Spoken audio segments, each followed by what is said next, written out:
All right, aloha everyone. It's great to be here. I'm excited to get to present Tripwires in the Dark. It's how we at Elastic detect and prevent sophisticated threat actors and previously undetected malware on macOS with behavior detections. I'll see if I can keep this within 40 minutes. Here we go. A little bit about me. I'm a senior security researcher at Elastic. I work on the threat research and detection engineering team. Their primary responsibility is to develop behavior detections on both the SIEM and the endpoint, macOS focused.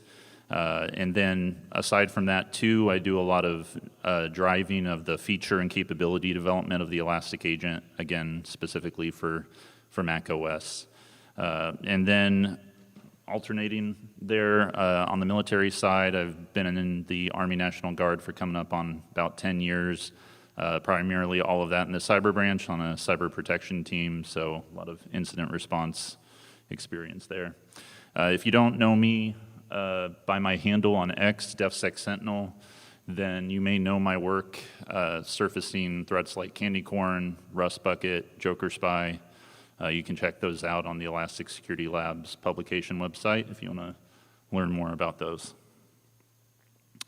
All right, agenda. My hope today is that I can take you on a journey to understand just how powerful behavior detections can be on macOS, and specifically on macOS due to how unique Apple has built the operating system. Again, just how powerful those can be in detecting sophisticated threats, things that some people in this room might not even have thought possible. We're going to do a high-level, quick rundown of the landscape, threat landscape, defense landscape, touch a little bit on limitations and gaps that I think we need to be honest about and be aware of, and how that kind of points towards the evolution in behavior detections and how that can bridge those gaps. We'll do a little fun detection engineering exercise with endpoint behavior rules, and then we'll run through some case studies, talk about where we can take behavior rules, and then touch on key takeaways.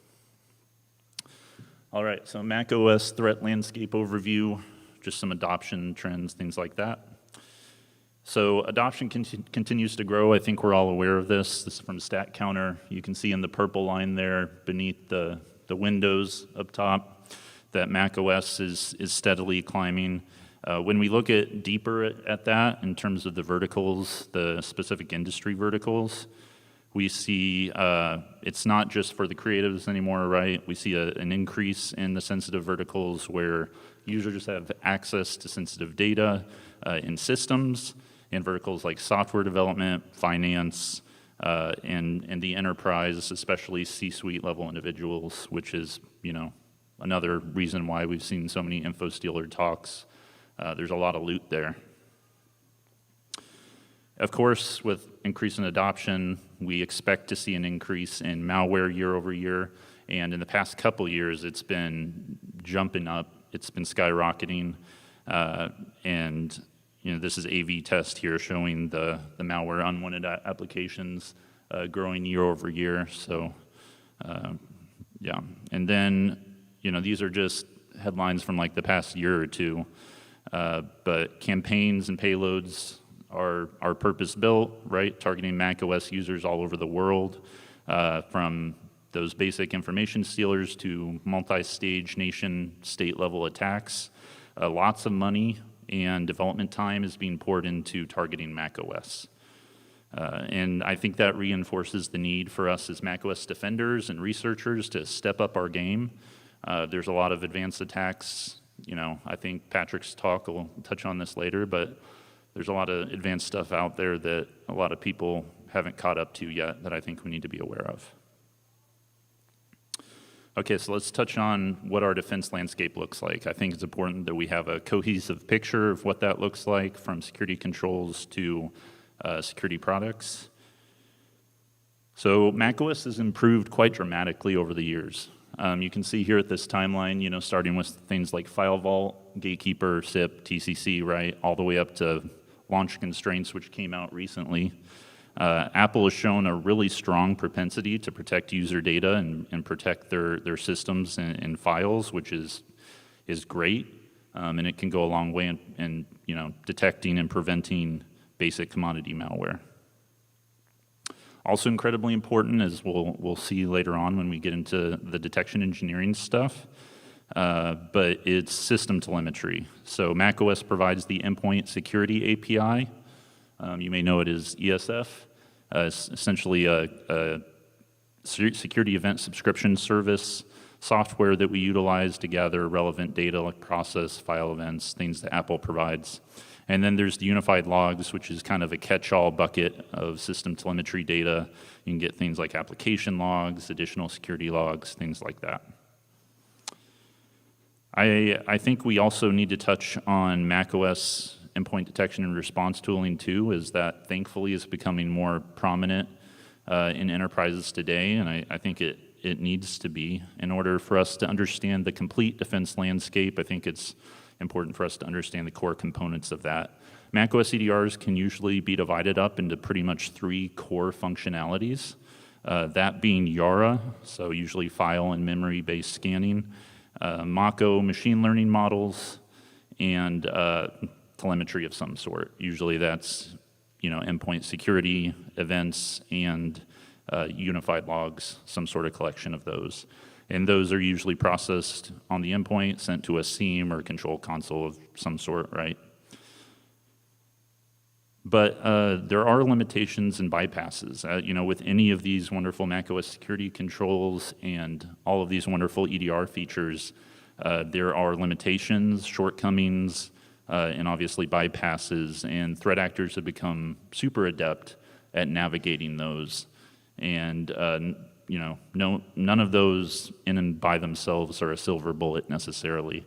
The headlines that you see here are recent, like within the past month, from Jamf, SentinelOne, and IB, talking about malware, all written in different languages. I think it's like Rust, Golang, and Flutter. But all of these samples were signed and notarized by Apple. 0 detections on virus totals, so no YARA or ML hits. And they bypassed, pretty much everything at the time they were active. And this is common. It's a lot more common than you think, especially, with advanced nation-state adversaries. They find creative ways to get code execution all the time.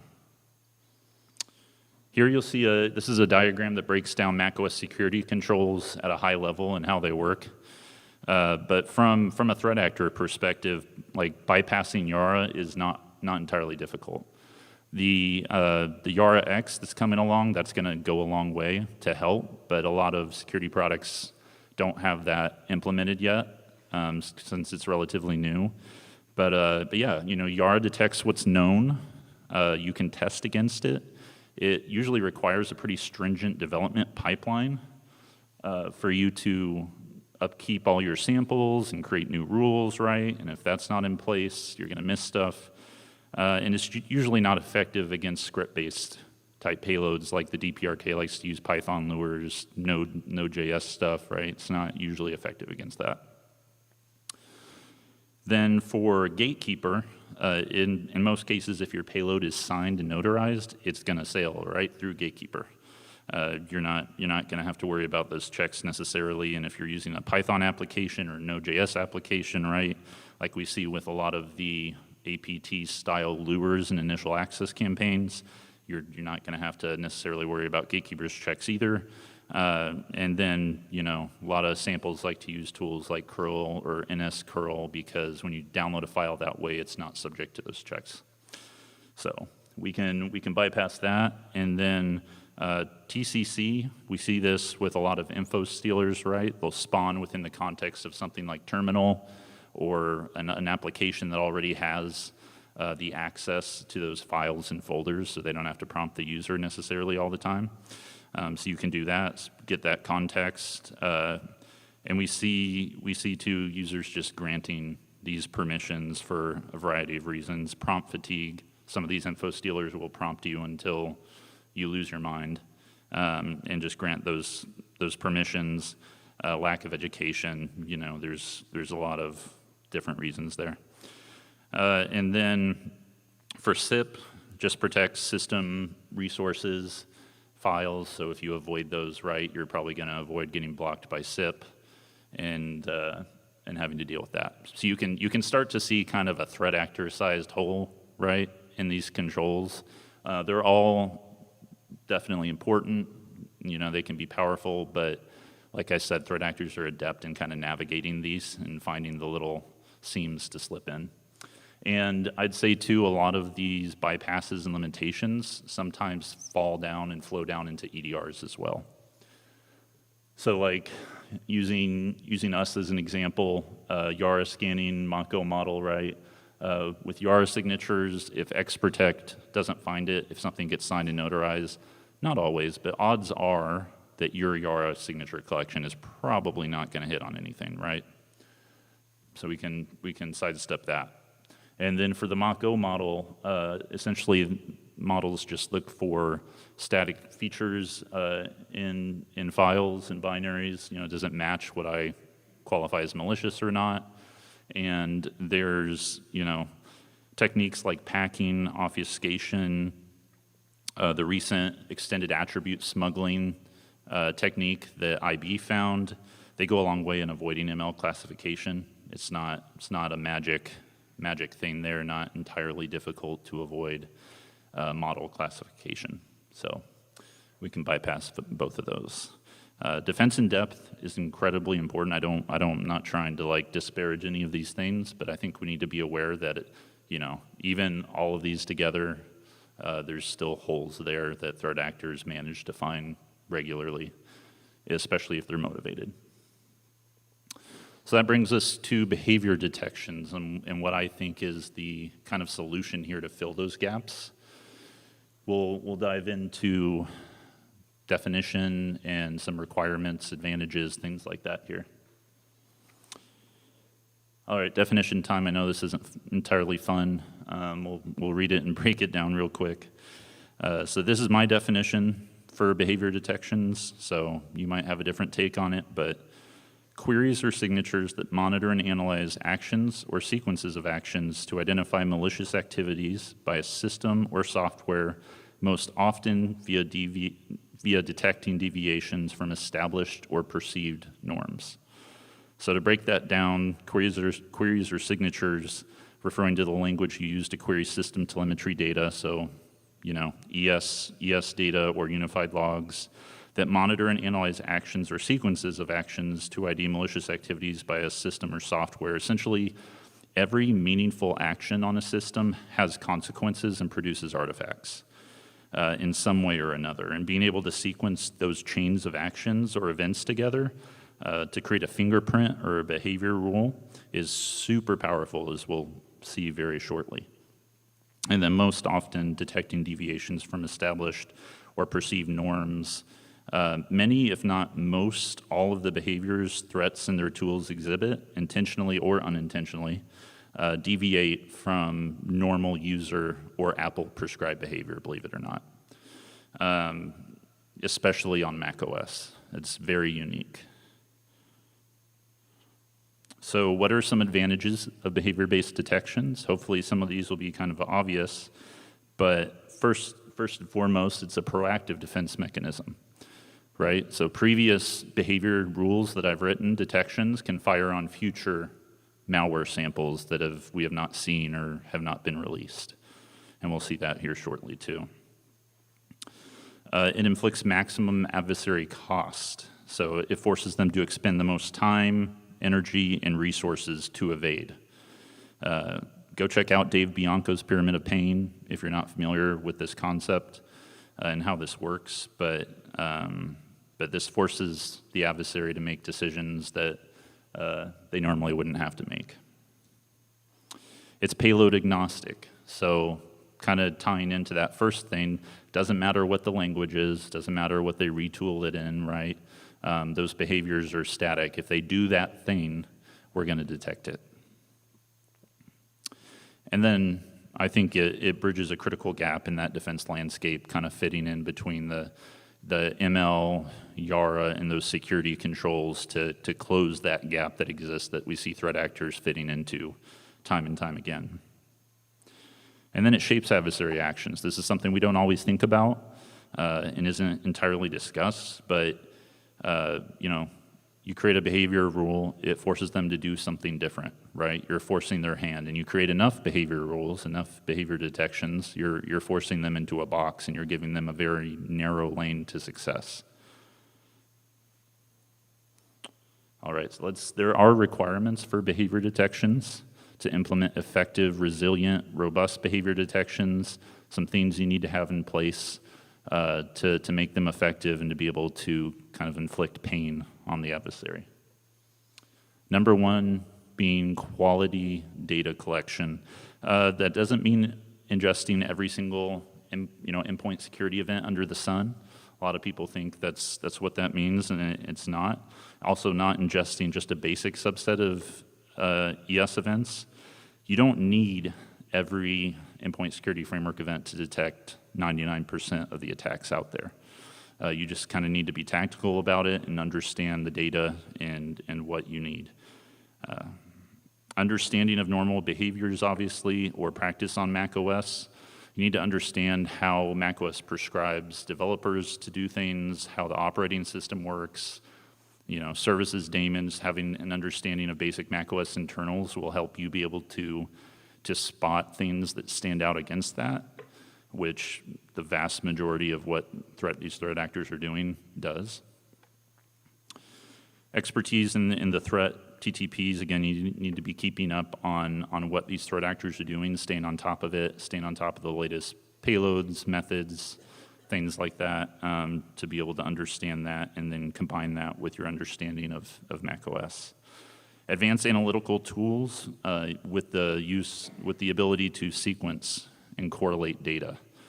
Without that, it's going to be really hard for you to create effective behavior rules that can detect these sequences of actions that you need to build these fingerprints. And then, of course, real-time monitoring, alerting, and response of some kind, right? So to give you a breakdown of how we do this at Elastic, here's kind of a visual breakdown. On the endpoint at the data level, we organize or group the events, both endpoint security and custom, into general event categories. So you can see here process, file, library, and network. And then, within those, you can see some of the unique events we've created, like launch service plist collection, dedicated dilib load events, soon DNS events, things like that. We then enrich those events on the endpoint with things like a unique process tree identifier we call the entity ID. Effective or responsible process, parent process data, you get process code signature data, dilib code signature data, process environment variables, executable header bytes, the list goes on and on of the goodness we enrich with those events. And then they're simultaneously sent to the Elasticsearch stack and then through our rules engine on the endpoint itself. If an event or sequence of events match one of my rules, an alert is generated, and if applicable, decided by me, the file's quarantined and the process along with the entire tree will be killed. So when we do this in real time, it goes through the rules engine, generates an alert, and then immediately can kill the process. And then on the other side of that, once the data is sent to Elasticsearch, Kibana can be used to visualize it. You have access to our detection rule in Kibana, detection engine in Kibana, where you can take advantage of a bunch of different rule types. You can use EQL, ESQL, new terms, threshold. We'll cover some of those here shortly. But you have a lot of options, and of course, you can surface those alerts from the logs there in Kibana. All right, let's do some fun stuff. Let's get into some detection engineering. We're going to do some detection engineering on two commands that come from the Mythic C2 framework, specifically the Poseidon and Apfel agents. Up until now, I'm pretty sure 99% of people that are aware of these techniques, to include the authors, didn't think that you could detect them with any type of behavior signatures, but we're going to see that you can. We're going to break down these techniques, show how with quality data, the right tools, you can create these strong behavior detections that can find advanced tradecraft. Quick breakdown on what Mythic is if you're not if you don't know already. It's a cross-platform containerized C2, actively maintained. It's my personal favorite. Written by Cody Thomas, who might be in this room right now, and the guys at SpectreOps. Amazing work. Love using it. It's fantastic. AppFillet is an agent built for Mythic C2, compatible with macOS. It's written in JXA. I think it was originally written by Cody as well. And then Poseidon is an agent compatible also with Mythic, and it's mostly Golang, supports Mac and Linux, and is written by Chris Ross, who's spoken at this conference before, but couldn't make it this year. All right, so the first command we're going to talk about is a command from Poseidon, and it's called xpc submit. The command's functionality essentially allows the user to execute a binary on the system via xpc without a backing plist file. It does this using a little-known anonymous function called xpc pipe routine and routine submit routine to submit a program via launchd, essentially to execute another program on its behalf.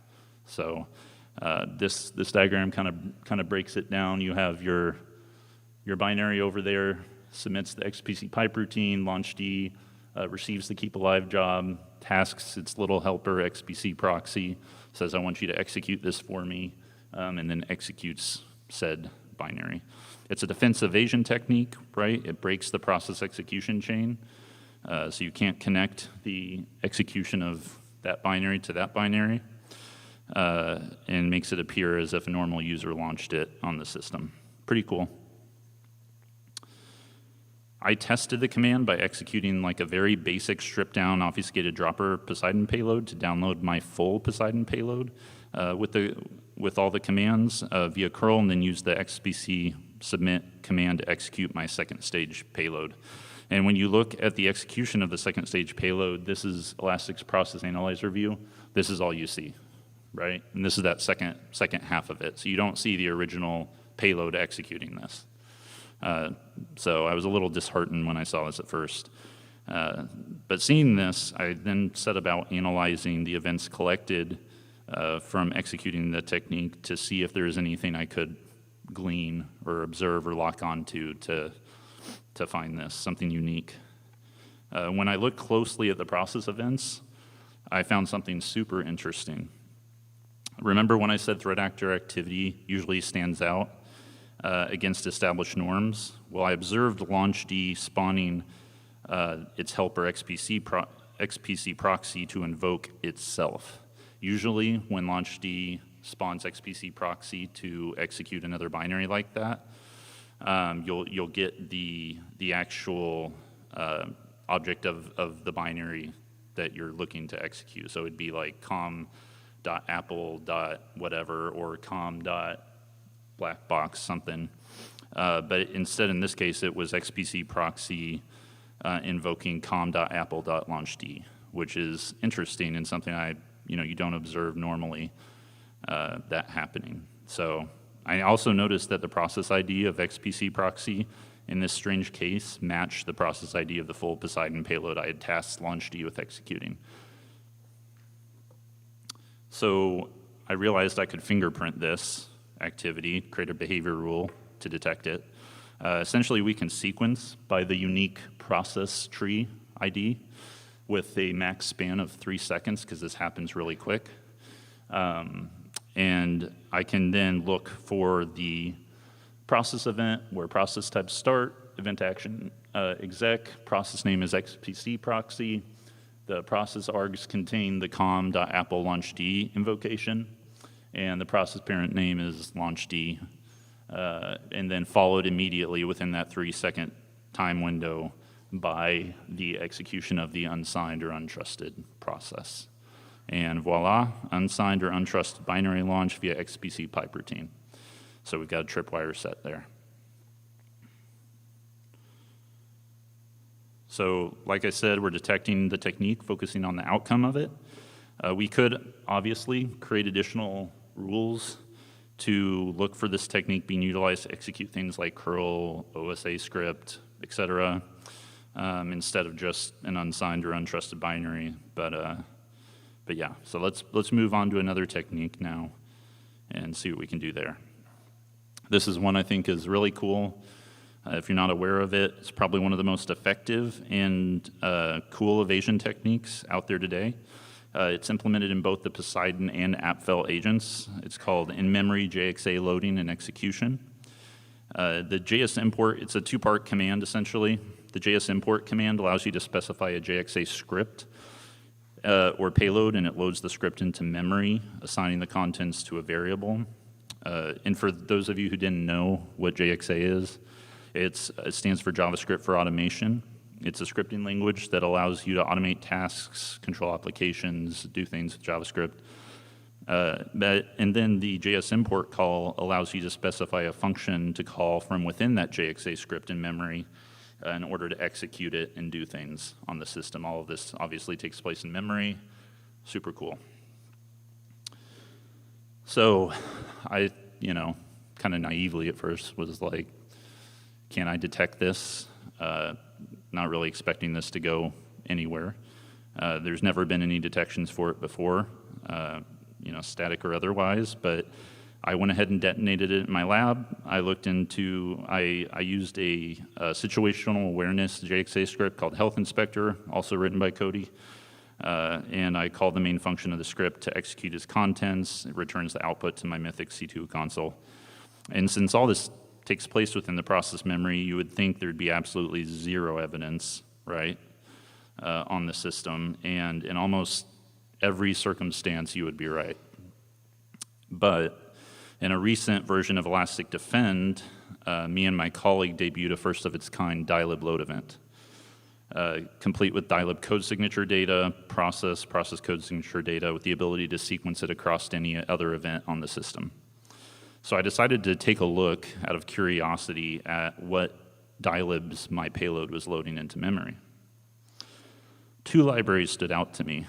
Obviously, we're dealing with JavaScript for automation, so the JavaScript library stood out. And then immediately after that, I knew we're dealing with the Java script, right? The scripting additions library also stood out to me. So I wanted to delve deeper into the code to figure out what's causing these libraries to be loaded. Is this directly related to this technique? Looking at the code that implements the loading of the JXA into memory, I found that the Objective-C.unwrap method called is part of the JXA environment, and it's used to convert the JXA script to a string and assign it to that variable. I realized that that's what was causing the JavaScript library to load, and is what, it includes that method call essentially. And then looking at the code that implements the JS import call functionality to actually execute the script, we now know that the Objective-C method call loads the JavaScript library. I then noted that the eval function was being used to actually evaluate the JavaScript code as a string. It parses the string, executes it. Doing some digging, I found that it's the use of the eval itself that causes the standard additions library to be loaded. When you use eval, the JXA runtime, it needs to ensure that the execution environment's fully prepared and it can handle any code that might be evaluated or any commands that you might want to run on the system, things you want to do. And so it loads that into memory in preparation for the use. So summarizing what we've learned in terms of the behavior this exhibits at a high level. This is what we have, right? Our payload loading the JavaScript followed by the standard additions library whenever you execute the JS import call. So looking at our events, here you can see the JavaScript library being loaded by my payload, followed immediately by the scripting additions library. We can create a fingerprint for this. We can sequence by, again, a unique process tree with a max span of 10 seconds. Again, this doesn't take long, and this is the resulting artifact of just using the code the way it is. And then you can sequence. I want to look for for JavaScript being loaded, followed by standard additions. And we have a fingerprint for in-memory JXA loading and execution. So I tested, there's a bunch of other different functionalities, tools that do this too, like one-off tools and things. Tested every single one of them, works every single time. Of note, it will only work the first time that that script is loaded into memory, because obviously after that, right, you don't need to reload the libraries every time you do a script. So that's something to be aware of. But I kind of had the same questions probably going through your mind right now. This has to be noisy, right? This has to be like common in some way, shape, or form somewhere. So I ran this query against our vast amount of telemetry data and got nothing returned. Deployed the rule in diagnostic on our endpoints where customers and clients don't see it, but it can still run and I can get feedback, and encountered almost completely minimal to non-existent false positives. So we have a fingerprint for in-memory JXA execution that's pretty darn solid and works to detect this every time, and if someone does this and it triggers this, their payload will get killed and file will be quarantined. So again, our behavior detects this activity here, the loading of the two libraries. It's unavoidable. Again, the result of the code required to implement it, just an artifact. So let's talk about some behavior detections in the wild that I think will kind of prove my point here. They're two opposite ends of the spectrum, Amos and candy corn, but they're both interesting in their own way. So case study 1 is a recent Amos Banshee variant, not sure which one, but is called cosmical setup.dmg. Only had 4 generic detections on VirusTotal, none of those being any macOS EDR vendors. Detonated the sample. It prompts the user to drag a text file, which is text file. It's actually a bash script that executes OSA script to execute Apple script, the Apple script that everyone's been talking about. Anyway, it drops that. You drop that into terminal, execute it, enter your password via OSA password prompt, and then give it access to all your data. Something interesting about this is it was a new method of execution. The threat actor essentially updated to this method because Apple killed the ability for you to right-click open bypass gatekeeper recently in like a recent update. So they adapted really quick, right, to do this. So I went to my Elastic dashboard to see if anything was detected after I executed the sample, just curious if I had to write more signatures or more behavior rules. Turns out the entire execution chain was already detected via my behavior rules. Everything, including the new method that they tried to use for user execution. I already had a rule for that, completely unrelated, like a past malware sample that did something else. Again, all these rules were created from past either InfoStealer or completely different malware samples altogether. So kind of going back to this is a proactive defense mechanism, right? So while this bypassed everyone else, my behavior rules still caught the entire thing and would have killed it the second the user tried to drag it into terminal and execute it. So that was pretty cool to see. That these behavior rules can roll forward like that, and with these new samples, you can still detect the entire execution chain. So we're detecting all of this via different behavior rules, and it carries forward into different stealer samples. At this point, there's not a stealer sample out there I've executed that the entire my behavior rules don't cover the entire chain. No matter, they can keep trying to do different obfuscation and stuff, but again, these behaviors still exist. They still have to do these things on the system, and it's unavoidable. Case study 2, candy corn. Little known fact about candy corn, and something kind of special in a way. I discovered candy corn at OBTS last year on the final night, so we'll see what happens tonight. I'll let you know.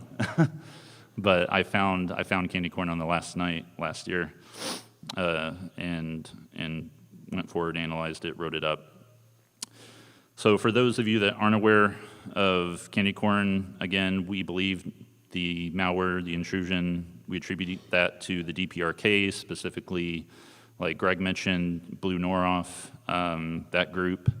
They like to go after crypto stuff. And they were targeting blockchain engineers specifically on a public blockchain Discord channel. and they were going after a specific company. They provided a blockchain arbitrage bot to try out in the form of a Python application, acting like they needed help developing it or adding a new feature to it. And the engineer gladly obliged and downloaded it and executed it. Once executed, though, the application proceeded to download 2 additional Python dropper scripts, which ultimately ended in a hidden loader being dropped, which was responsible for delivering and executing the final payload in memory reflectively. It's probably one of the most sophisticated full-scope intrusions on macOS we've ever seen to date. It's pretty impressive. It was premeditated, tested, they knew what they were doing, they worked very fast, they went out of their way to avoid being detected.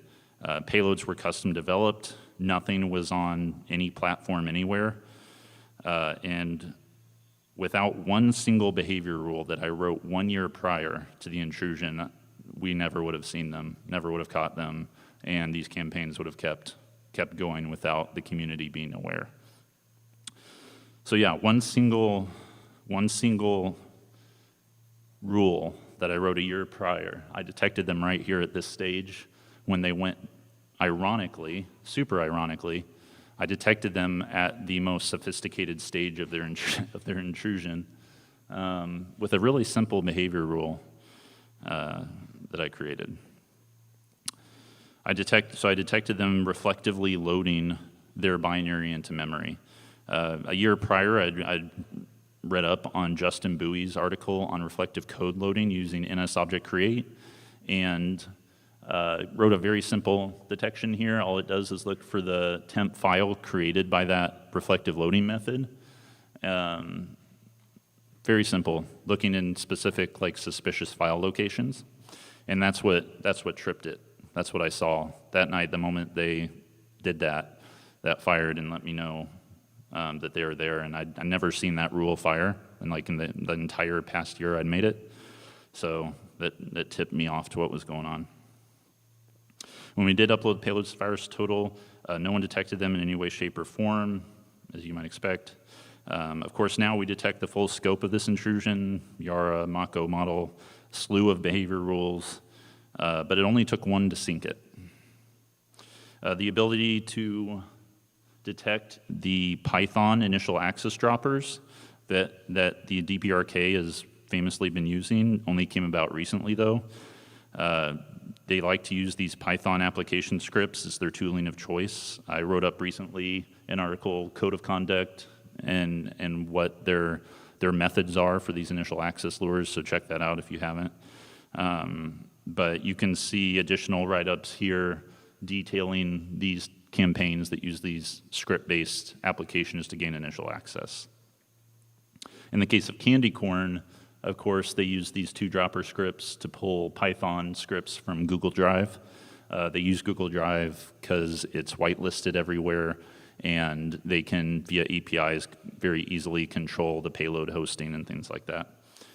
So, but recently we added, in Elastic version 8.16, we enhanced our network events with destination domain fields with some other network enrichments as well, so we can now sequence the network events with the destination domain across file, process, dilib loads. You can see how insanely powerful that could become.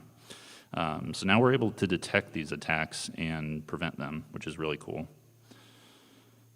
So I've created an endpoint behavior rule. This is just one example, but all it does is look for scripts that are going to Google Drive, Python, Node, Ruby, calling out to Google Drive to download additional scripts or binaries. This is not common. This does not happen normally. I've never seen it in the wild. Devs need to do this. So it's pretty resilient, pretty robust, and allows us to key in on these initial access attacks. They also, in the 3rd stage of this attack, reached out to a weird .xyz domain via Python. We can detect that now too, looking for connections to suspicious top-level domains, using scripts and other things. I can also create a rule that says If something connects out to a suspicious top-level domain, followed immediately by a file event where the headers are executable, I can detect the downloading of second-stage payloads from these top-level domains now too. A lot of different cool rules I created recently with this data. So, real quick, I know I'm pretty much over time here, getting close. The future is now. Where can we take behavior detections from here? We're doing a lot of really cool stuff with behavior detections on top of what we're doing on the endpoint with this. One of these that I think is really cool, we can sequence behavior rules. So now we're at a point where I have so many behavior rules, I can use a AI and LLM to essentially look at, let's say, Atomic Stealer, right? And it kicked off all those behavior rules. I can say, I want you to summarize those for me into pretty much a behavior rule of behavior rules, right? And that tells me that fingerprints to Atomic Stealer, and I use this in our telemetry data to surface attacks and specific malware that says if these behavior rules fired in succession like this is probably Atomic Stealer, this is probably DPRK or whatnot. So we came out with a new feature recently called AI Attack Discovery. Essentially, you can hook into any of the LLMs in Kibana, hook up hosted, you can bring your own, whatever you want to do. You hook into that, and then we've trained it essentially to analyze all of our behavior rules that come in via alerts, and it takes that data and it's able to connect it all and essentially do the work of like 10 analysts in a matter of minutes, and provide you with this really nice summary, details of the attack, the complete attack chain, all associated alerts, and you can take action on it, add it to a case, ask our AI assistant, how do I investigate this, what have you. As a researcher, obviously, it's really cool to get to use because it takes my research time down considerably.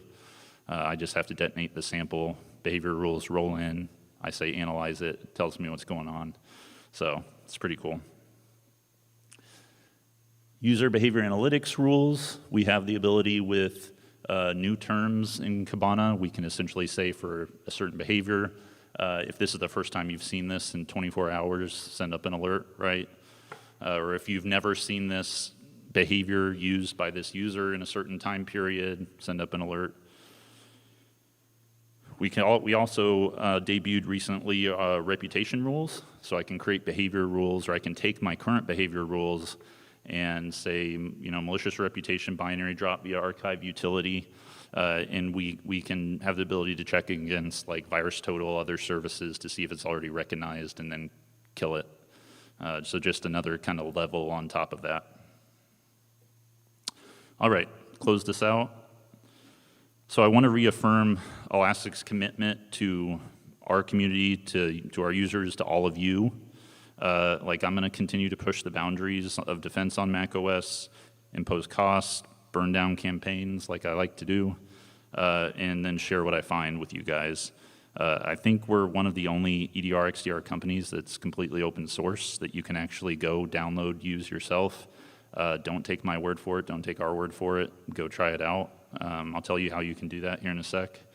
But I'm obviously biased, but I love the platform and what we've built, and I love to share it with people. And speaking of open source, all of our endpoint rules, endpoint artifacts are open source. You can go look at all my endpoint macOS EQL rules at our protection artifacts repo. Behavior rules, Yara, ransomware artifacts, everything like that is there, at least the production rules. Same with our SIEM rules that are in Kibana. Those specifically you can contribute to. So if you want to critique a rule, tune a rule, what have you, can open a PR there and interface with me and my team. In terms of Elastic and the stack, I've talked to a lot of people here that have no idea that this incredible tool, all these cool things you've seen, the process analyzer, the rules, all that stuff, it's all free, it's all open source, and you can use it. You can do the exact same type of posts I do on X with the behavior breakdowns, like you can do it, the whole thing yourself. So I've created a project called the Elastic Container Project, lets you stand up a completely containerized 100% TLS secured Elastic stack in under 2 minutes. Pre-configured, you can do that locally on your system, stand up a VM, stick an agent in there and you're off to the races. Do your own research. So take advantage of that. Engagement, you can reach out to me on X or LinkedIn. Love talking to people, sharing. Sharing is caring, so reach out to me there. We also have our Elastic Slack community channel, so you can get me there too. So key takeaways, targeting is increase, understanding our limitations, gaps. Behavior rules, I think, bridge the gap, as you can see, and then we, as defenders, need to step up. Thank you.